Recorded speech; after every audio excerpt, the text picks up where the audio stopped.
Scholar career guidance centre Gujarat में पिछले 4 सालों से स्टूडेंट को अपनी पर्सनालिटी, एप्टीट्यूड, इंटरेस्ट के हिसाब से गाइड करते आ रहा है। लास्ट 2 साल से नीट के 4 ग्रुप के ज़रिए कम से कम 5000 से ज़्यादा स्टूडेंट को हम मेडिकल काउंसलिंग, मेडिकल एडमिशन के लिए गाइड करते रहते हैं। मेडिकल काउंसलिंग के रिलेटेड बहुत सारे वीडियोस हमारे आते रहते हैं।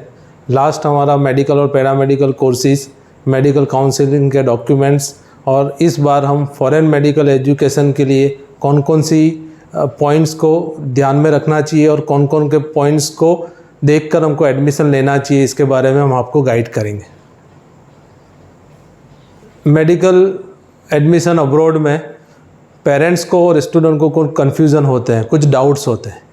वो डाउट्स को क्लियर करने के लिए आज हमने ये वीडियोस बनाया है। फर्स्ट, जो भी कॉलेज में आप एडमिशन लेना चाहते हो या जिस कंट्री में आप MBBS करना चाहते हो, वो कॉलेज और कंट्री NMC यानी नेशनल मेडिकल काउंसिल से रिकॉग्नाइज होनी ज़रूरी है। इसके लिए आपको NMC की वेबसाइट पे एक लिस्ट मिलेगा कि कौन कौन सी कॉलेजेस को NMC ने रिकॉग्नाइज किया है।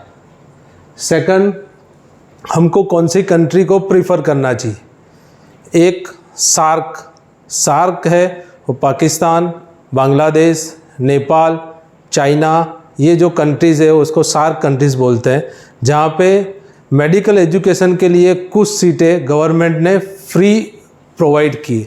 इंटर एक्सचेंज स्टूडेंट होते हैं कि कुछ स्टूडेंट जो 12th स्टैंडर्ड में बहुत अच्छे मार्क्स लेके आते हैं, वो स्टूडेंट को फ्री सीट मिलती है। 22 फ्री सीट्स हर कंट्री में अवेलेबल है और हर साल इंडिया से बहुत सारे बच्चे ये 5 कंट्री में जाके अपना MBBS कंप्लीट करते हैं। इसके अलावा की जो कंट्रीज़ है, कजाकिस्तान है, किर्गिस्तान है, रसिया है, यूक्रेन है, उज्बेकिस्तान है, इजिप्ट है, ईरान है, ये नॉन सार्क कंट्री है जहाँ पे आपको कोई फ्री सीट अवेलेबल नहीं है, आपको सीधा एडमिशन लेना पड़ता है।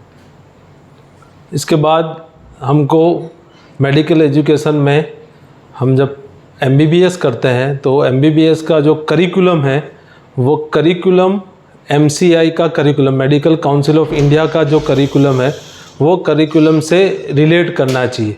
यानी हमारे यहाँ इंडिया में जो सब्जेक्ट्स होते हैं, फर्स्ट ईयर में एनाटॉमी होता है, फिजियोलॉजी होता है, बायोकेमिस्ट्री होता है, सेकंड ईयर में फार्माकोलॉजी होता है। तो करिकुलम जो होता है और करिकुलम और कंटेंट वो मेडिकल काउंसिल यानी MCI से रिलेटेड होगा। तो आपको 5 साल के बाद जब यहाँ नेक्स्ट की एग्ज़ाम लिखना है, वो एग्ज़ाम लिखने में आप अच्छे कॉम्पिटेंट रहोगे, आपका अच्छा स्टडी रहेगा, तो आप एग्ज़ाम अच्छे से क्लियर कर पाओगे। फिर मोस्ट इम्पॉर्टेंट थिंग है क्लाइमेट एंड एनवायरनमेंट। क्लाइमेट और एनवायरनमेंट में यह है कि बहुत सारी कंट्रीज़ का क्लाइमेट जो होता है वो क्लाइमेट इंडिया के क्लाइमेट से रिलेटेड नहीं करता है। तो कुछ डिसीजेस ऐसे होते हैं कि जो इंडिया में होते हैं, कुछ डिसीजेस ऐसे होते हैं कि जो फॉरेन कंट्री में कभी देखने को नहीं मिलते। तो हमारा जो क्लिनिकल एक्सपोजर होता है वो बहुत लिमिटेड हो जाता है। तो क्लाइमेट ऐसा पसंद करना चाहिए कि जहाँ पे हम हमारा क्लिनिकल एक्सपोजर अच्छा बढ़ा सकें। सेकंड होता है फ्री स्ट्रक्चर। फ्री स्ट्रक्चर में ये है कि बहुत सारे जितने भी कंसल्टेंसीज है और कॉलेजेस है, वो हमेशा आपको जो फ़ीस है वो फ़ीस आपके सामने वहाँ के करेंसी के हिसाब से बताती है कि फ़ीस इतने डॉलर होगी या फ़ीस इतने लाख रुपीस होगी।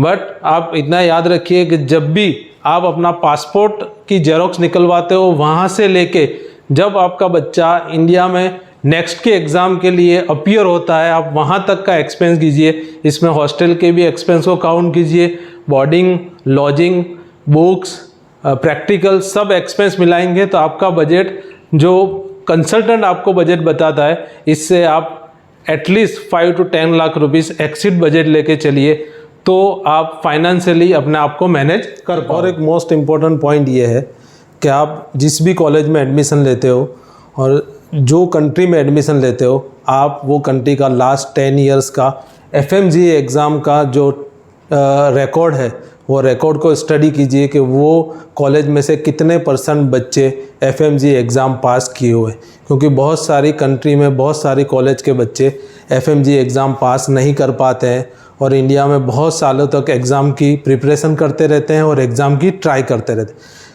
ऐसी कॉलेजेस बहुत हैं कि जहाँ पे आपको फैकल्टीज़ के भी प्रॉब्लम आएंगे। बहुत सारी कंट्री में ऐसी कॉलेजेस हैं जहाँ पे इंडिया से ले जाके कुछ फैकल्टी आपको वहाँ पे पढ़ाते हैं, बट आपको जो मेडिकल सब्जेक्ट है वो मेडिकल सब्जेक्ट को पढ़ाने के लिए वही सब्जेक्ट में कम से कम MD MS किए हुए फैकल्टीज़ आपको पढ़ाएंगे, तो आपकी स्टडी और आगे जाके नेक्स्ट की एग्ज़ाम देने में आपको बहुत सारी आसानी रहेगी। फाइनेंशियल मैनेजमेंट में बहुत इंपॉर्टेंट चीज़ है ये है कि गवर्नमेंट के कुछ स्कीम्स हैं, जैसे माइनॉरिटी स्टूडेंट के लिए गुजरात अल्पसंख्यक नाणाकिय निगम या फिर Gujarat unreserved education and economical board, ये आपको 15 लाख रुपीस की फॉरेन एजुकेशन के लिए लोन स्कॉलरशिप देती है। बट फाइनेंशियल मैनेजमेंट में ये चीज़ों को आप कंसीडर ना करें, जो आपको मिल जाती है तो वो आपके लिए बहुत बेहतर है, बट यही लोन के भरोसे पे आप जो एडमिशन लोगे तो बहुत सारे स्टूडेंट ऐसे होते हैं कि जिनके डॉक्यूमेंटेशन ठीक नहीं होते, तो आपको चाहिए कि आप पहले ये लोन के लिए कौन कौन से डॉक्यूमेंट ज़रूरी है वो डॉक्यूमेंट कलेक्ट करें, उसको गांधीनगर रिस्पेक्टिव बोर्ड में जाके वेरीफाइड करें, इसके बाद अप्लाई करें।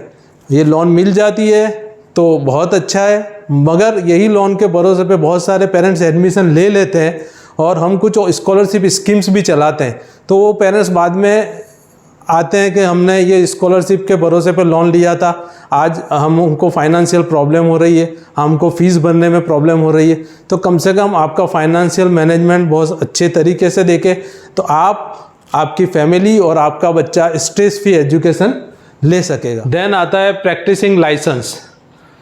अब NMC के नए रूल्स के हिसाब से आपका जो प्रैक्टिसिंग लाइसेंस है वो 5 इयर्स के बाद इंडिया में आपको नेक्स्ट की एग्ज़ाम लिखनी पड़ेगी, इसके बाद इंटर्नशिप करना पड़ेगा। इंटर्नशिप करने के बाद आपको प्रैक्टिसिंग लाइसेंस अलाउ होगा। कुछ सार्क के कंट्रीज़ ऐसे हैं कि जहाँ पे आपको वही कंट्री का प्रैक्टिसिंग लाइसेंस मिलता है, जैसे कि बांग्लादेश में आपको वहाँ पे 5 साल स्टडी करना है, 5 साल स्टडी करने के बाद आपको बांग्लादेश में इंटर्नशिप करना है। वो इंटर्नशिप में वहाँ की गवर्नमेंट आपको स्टाइफन भी देती है। वहाँ आप 6 ईयर स्टडी करने के बाद आपको वहाँ का प्रैक्टिसिंग लाइसेंस मिल सकता है। जो आप इंडिया नहीं आना चाहते या यहाँ नेक्स्ट की एग्ज़ाम नहीं क्लियर कर पाते, तो आप कम से कम बांग्लादेश में प्रैक्टिस कर सकते हो, या UK में प्लेब, या USA में USMLE, या जितने भी मिडल ईस्ट कंट्री है, मिडल ईस्ट कंट्री में मिनिस्ट्री ऑफ हेल्थ MOH की एग्ज़ाम देके आप वहाँ पे प्रैक्टिस कर सकते हो। NMC के नए जो रूल्स है उसके हिसाब से आपका ड्यूरेशन है, वो ड्यूरेशन आप बिल्कुल माइंड में रखिए कि आपको 5 साल एटलीस्ट स्टडी करना है। 5 साल के बाद 1 साल आप जो कंट्री में स्टडी कर रहे हैं वहाँ आपको 1 साल इंटर्नशिप करनी पड़ेगी, यानी 5+1 6 ईयर के बाद आपको इंडिया आना है। इंडिया आके नेक्स्ट की एग्ज़ाम देना है। नेक्स्ट की एग्ज़ाम क्लियर करने के बाद आपको 1 साल इंडिया में इंटर्नशिप करनी पड़ेगी, यानी टोटल 7 ईयर्स, वो भी नेक्स्ट की एग्ज़ाम लिखने के बाद 1 साल इंटर्नशिप, और मैक्सिमम आपको 10 ईयर्स का ड्यूरेशन मिलता है। आप 2023 में एडमिशन लेते हो तो आपको 2033 के पहले नेक्स्ट की एग्ज़ाम क्लियर करना पड़ेगा, यानी आपके पास जो अटेम्प्ट है वो 6 to 8 अटेम्प्ट है नेक्स्ट की एग्ज़ाम के लिए।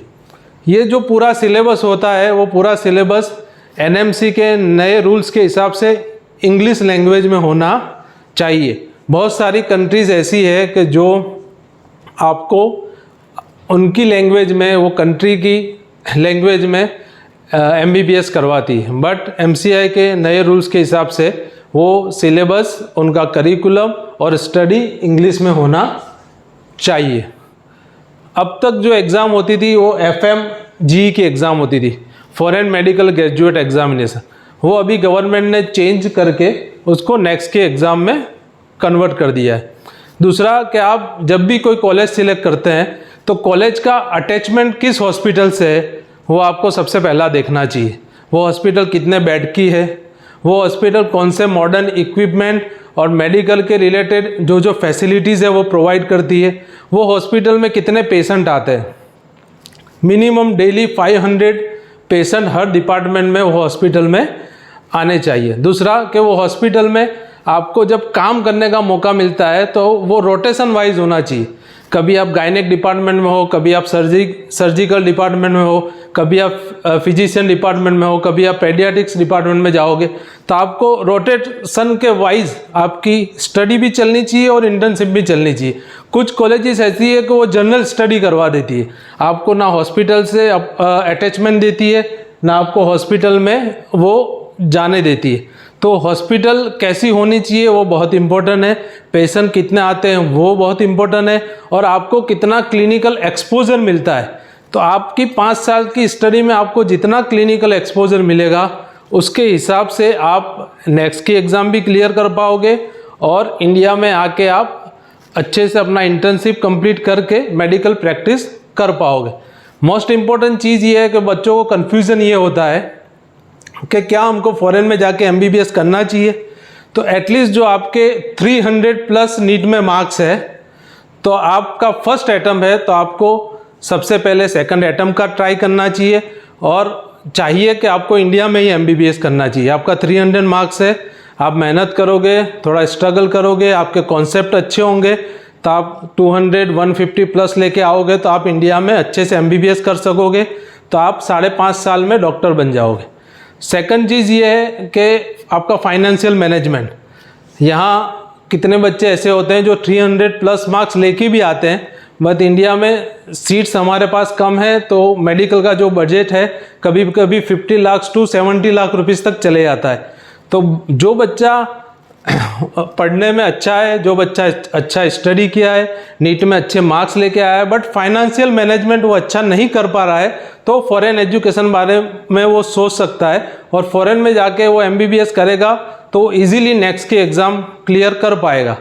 तो ये कुछ पॉइंट्स थे कि वो पॉइंट्स को हमको ध्यान में रखना चाहिए और फॉरेन में मेडिकल में एडमिशन लेना चाहिए। Thank you.